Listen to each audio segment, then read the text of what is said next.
Shira Ginsburg, granddaughter of Partisans Judith and Motke Ginsburg, is an amazing woman. Her one-woman play, Booby's Kitchen, is one way she is honoring her partisan legacy. She is also Cantor at the East End Temple here in Manhattan, active in JPEF 3G, and has the most beautiful voice. Please welcome to the stage, Cantor Shira Ginsburg.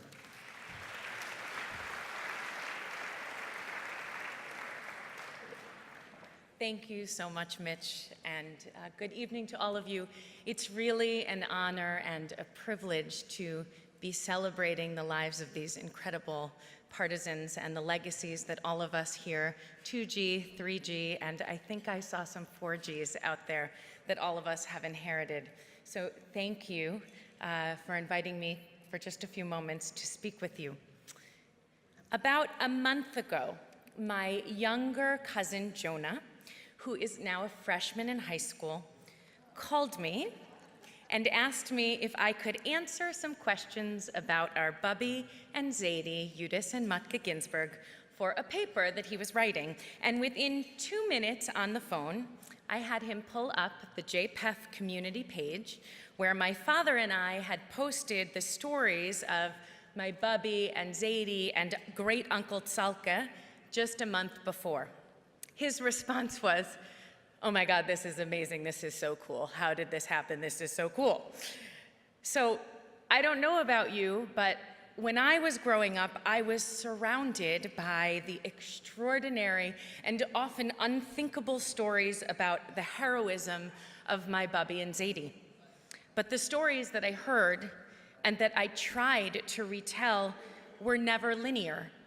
They came in fragments and in sound bites. And it seems that each one of us 10 grandchildren heard a slightly different story every time my grandparents spoke. And not wanting to cause them any pain, we would listen when they talked rather than ask them any direct questions.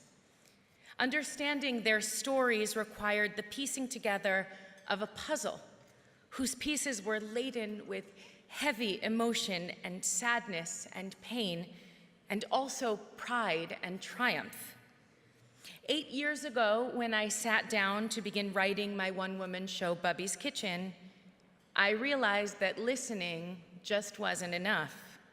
I needed to ask, to seek, to get the stories right, to document them, to really understand them, and take ownership of this extraordinary legacy that I have inherited. As a performer, I have the unique avenue to tell my grandparents' stories, to engage with audiences, and to give them access to some of the emotional realities, both that they encountered, but also that I have in growing up in their home and becoming a living legacy to their stories. As a cantor and an educator, I have a completely different opportunity to directly educate and inspire my community through teaching, lecturing, and music. And as a 3GNY volunteer, I have yet a third extraordinary outlet to 7th through 12th graders in schools both public and private, here in New York City and across the 5 boroughs, where I am invited into classrooms to tell my grandparents' stories to students who are studying the Shoah in various ways. JPEF has helped me bridge these stories from the personal to the communal in all 3 areas. I have used the JPEF website for years, culling together pieces of their curriculum, pictures, videos, live map features to bring a fuller picture of my family's stories to light within the context and framework of the Holocaust at large. It would be almost impossible to create the lectures and the teachings that I have without the incredible resources of JPEF. And now, thanks to the JPEF community pages, I have the unique and much more personal opportunity to bring the larger teachings full circle back to the Ginsburg family.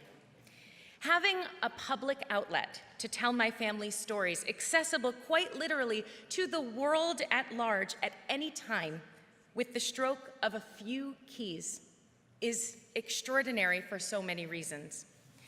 First, it enables me and anyone who so chooses to learn and tell my grandparents' stories in a clear and linear way.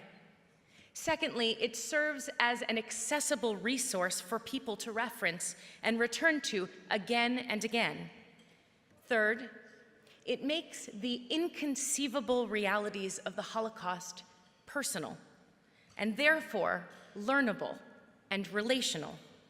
And lastly, it enables Jonah, his cousins, and all of the future generations of my family who won't all be able to hear these stories firsthand to always have documented resources, a place to go to learn and to understand their extraordinary legacy, and to be able to share that legacy with the world in their own chosen, unique ways.